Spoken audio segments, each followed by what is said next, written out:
In this video, I'm going to show you how to replace your front lower ball joint on this Chevy Silverado 2500. Let's install this brand new TRQ ball joint. Let's remove the wheel. If your truck has these center caps, you're going to want a 22mm socket, same as for your lug nuts, and remove all of these plastic covers, unthread them to pull the center cap off. If your truck doesn't have this, of course, just skip this step. Now take off all of your lug nuts with the same socket, 22mm.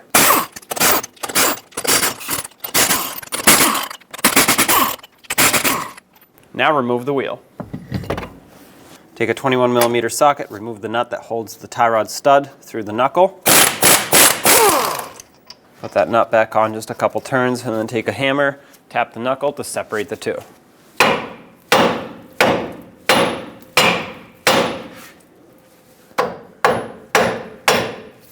There we go. Take that nut off. Now you can get the tie rod down.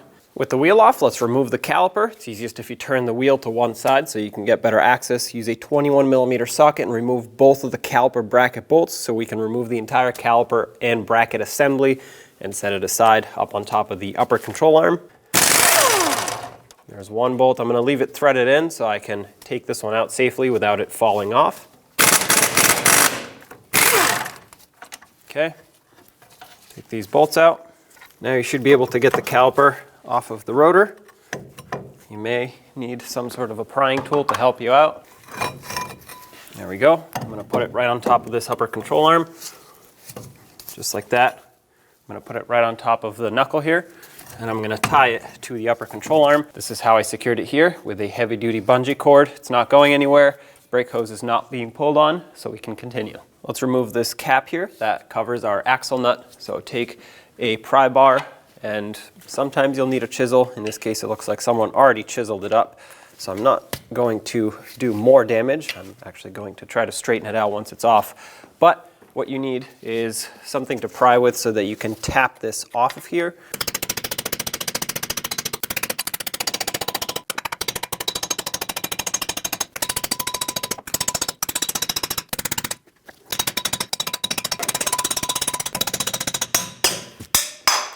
This is a 34mm axle nut. Remove it.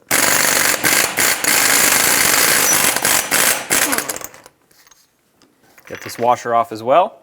Now make sure your axle pushes through. It's not seized in the hub, so that's perfect. If it is seized in here, take a punch and hammer it through until it breaks free. Your rotors should be secured with one of these set screws. If you don't have them, well, don't worry about it. It should come off at this point. For me, it's a T30. So put a T30 socket in there and remove it. Hopefully yours comes out. A lot of times these seize up. Now you can remove the rotor. Follow the ABS wire and unhook it from its retainer on the frame. With it unhooked, you should be able to disconnect it. There should be a locking tab here. Mine is broken. So it just unplugs like that. Get any sand out of this connector.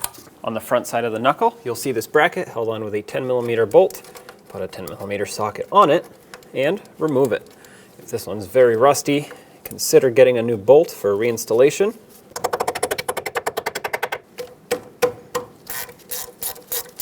My threads are actually in great condition. It's just the head of the bolt that was rusty, and my 10mm socket was able to fit properly on it, so I'm not worried about reusing it. Remove this bracket from the knuckle. It has a little pin right here that usually gets stuck, but if you work it back and forth, it will break free. And now I'm going to pop the ABS wire off of the bracket here. You may not have to, but I believe that it gives me a little bit more slack, so I will. Just come in from the back side with a trim tool and pop this up. There we go. All right. Let's remove the upper control arm stud nut. This is an 18mm in size, so put an 18mm socket on this, break it free, and remove it.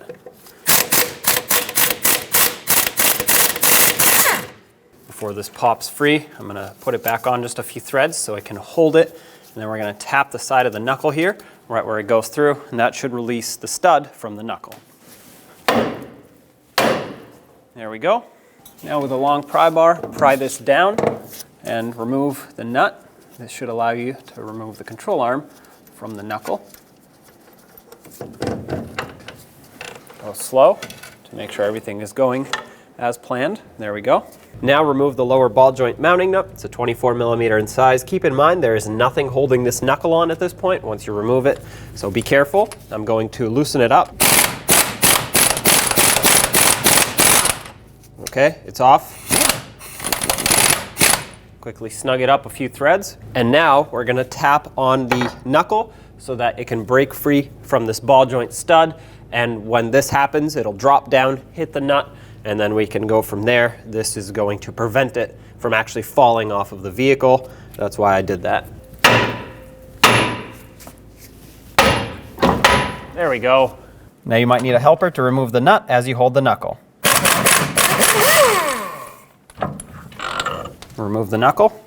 Here's the lower ball joint. In this particular instance, there's no snap ring. This is most likely the original ball joint, and it has 3 little tabs that are basically peened over, squished over the control arm. So we have to get a chisel and a hammer or an air chisel and push those back up so we can drive the ball joint down. So I'm going to start with that. I already cleaned up the rust with a wire brush and I sprayed it with some rust penetrant. Hopefully that helps me out. This is fairly rusty here. Doesn't need much, just a little bit. Just to straighten those edges out. Now you have multiple options to drive this out. You can hammer it right from the top or use a ball joint press. In order to correctly install this ball joint, you will need a ball joint press no matter what, so I'm just going to use it to remove it also because it will make things a little bit easier. However, if you choose to remove this ball joint by hammering it down, I recommend putting a floor jack underneath the control arm here to support it. Otherwise, the front shock will take every single impact that you hit here and it could damage it. So just a little bit of pressure on here with a floor jack will do the trick to take away some of that impact that would be absorbed by the shock absorber. Here's my ball joint press setup. I have a receiving cup with a plate that will basically allow the ball joint stud to poke through. This is the open end of the C-clamp on the ball joint press, and then I'm just going to press down with the stud at the top of the ball joint. So I'm going to put a power tool on here because it will be a whole lot easier. You can do this by hand if you want to, but if you're going to spin the ball joint press by hand without a power tool, you're probably better off just hammering it out because it will be a lot easier.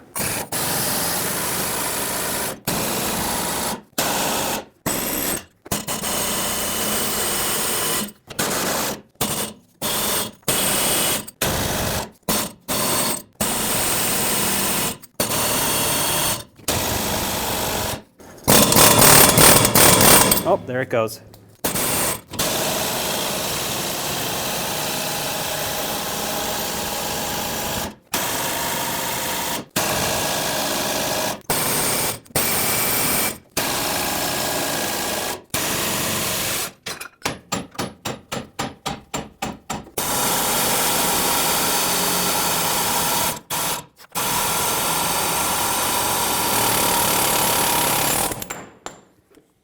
Well, it's finally out. A lot of fighting, but we got it.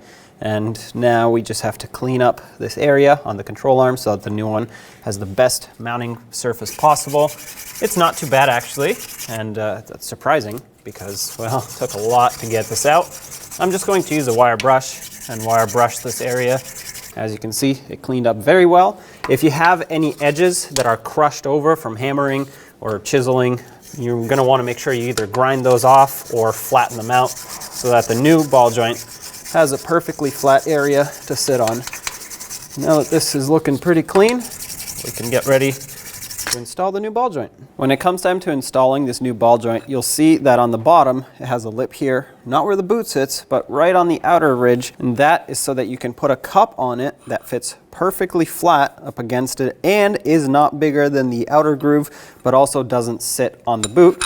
I'm going to have this cup that is one piece on the bottom, and then I'm just going to have this adapter plate on top. This is going to sit perfectly flat on here. It has a little divot so that the top of this ball joint can recess into it, and if for some reason it still bottoms out, I do have a plan, and that is to add this spacer in on top here. That should raise it up just enough, and this combination will give me the exact clearance I need to press it in with the ball joint press. Before you start, make sure everything is flat and even. If it goes at an angle, you'll have other issues. It's going to want to basically gets stuck in there. It's going to damage the control arm. It could damage the ball joint. So there's a lot of bad things that can happen. And if it does go in at an angle, it actually is a little bit angled right now. Just take a little hammer, straighten it out.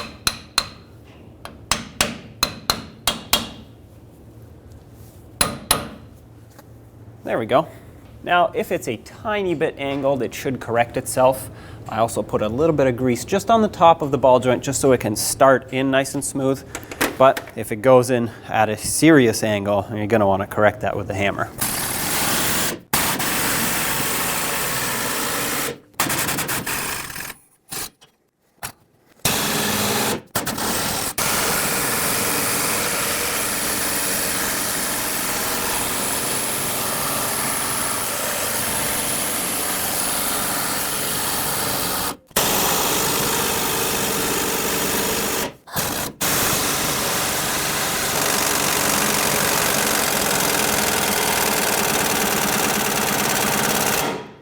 That's maxed out.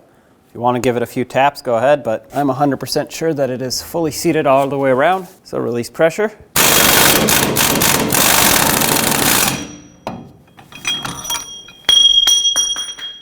And remove your ball joint press. There we go. Ball joint's installed. Let's install the boot. If you want to add some of your own grease, go ahead. If not, put this on, take a rubber mallet, tap it until it's seated all the way around.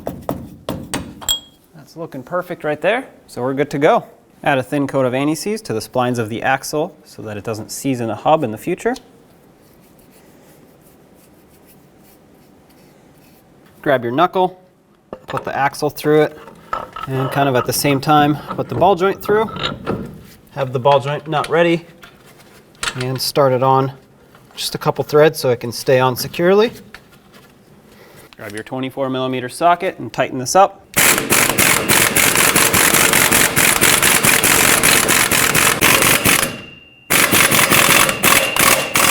That's bottomed out, let's torque it. The torque for this is 37 foot-pounds plus 90 degrees, which is a quarter of a turn. I'm sure that I have passed 37 foot-pounds by tightening it up with my air tool, so I'm going to back it off a little bit. Now I'm going to torque it to 37 and then go 90 degrees. All right, and now 90 degrees.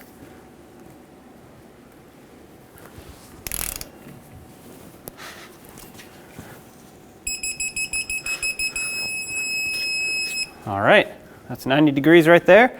This is a locking nut. If yours has a cotter pin, stick it through and lock it in.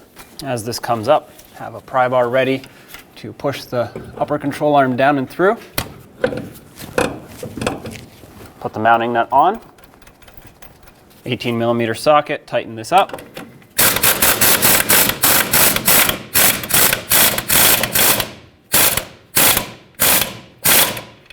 The torque for this is 37 foot-pounds. There it is. If your old hub is dirty and corroded, sand it down. Mine is new, so I'm good to go. I'm just going to apply some anti-seize. Even if you're reusing your old hub, you're still going to want to coat it with an anti-corrosive coating. Otherwise, it will build up rust over time. Got to avoid getting it on the lug studs. On the back side of your rotor, where it mounts on the hub, make sure it's clean. If it has rust, sand it down to a nice flat surface, and then slide it over the hub. When you slide it over, make sure that the retaining screw hole lines up with the threads that are cut into the hub. Grab your T30 bit and tighten this up. This doesn't need to be extremely tight, just nice and snug. This will hold the rotor until you're ready to put the caliper on. Let's get the axle nut on. Don't forget about this washer that sits in between the hub surface and the axle nut itself. I'm going to bottom this out with my air gun, and then we're going to torque it.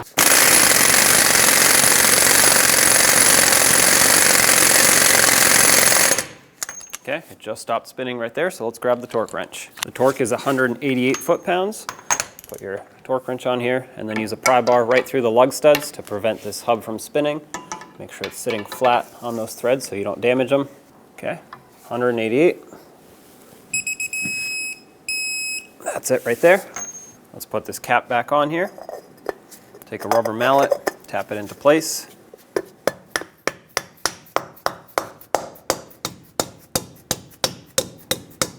bottomed out. Try not to hit it too hard so you don't bend it. Grab your caliper, slide it over the rotor. There we go. Let's get the caliper bracket bolts back in.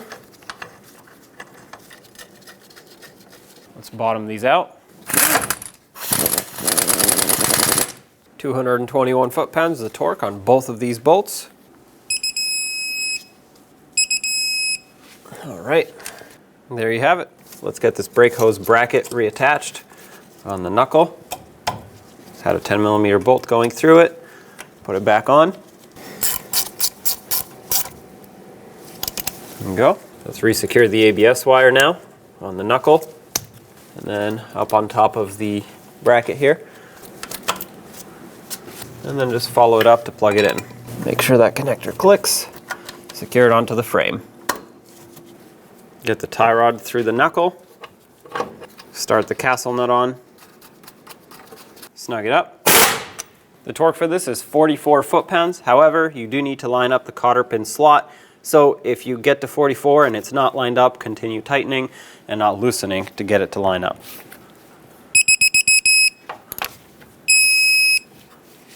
Okay, actually, mine is pretty spot on here, so that's good.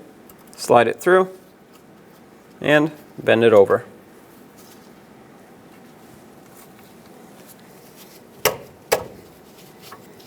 Put the wheel back on.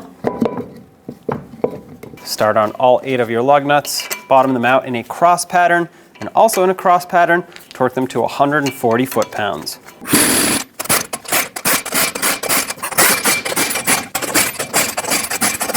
140 foot-pounds in a cross pattern, here we go.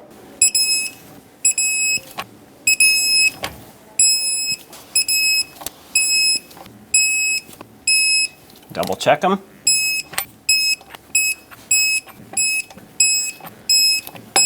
And of course, if your truck had one of these center caps that screws onto each lug nut, put it on, and with that same 22mm socket, tighten it back up so it doesn't go flying while you drive down the road. I don't recommend using a power tool on these because they are very delicate. You can easily strip out the threads if you're not careful, and it will fall off at that point if it's not held on properly. All right, those are all tight. There you have it. Take it for a road test and don't forget to get an alignment. When only the best will do, demand TRQ. The only company that lets you view before you do. TRQ is committed to offering the highest quality aftermarket auto parts that are engineered for peace of mind. Thanks for using and viewing with TRQ.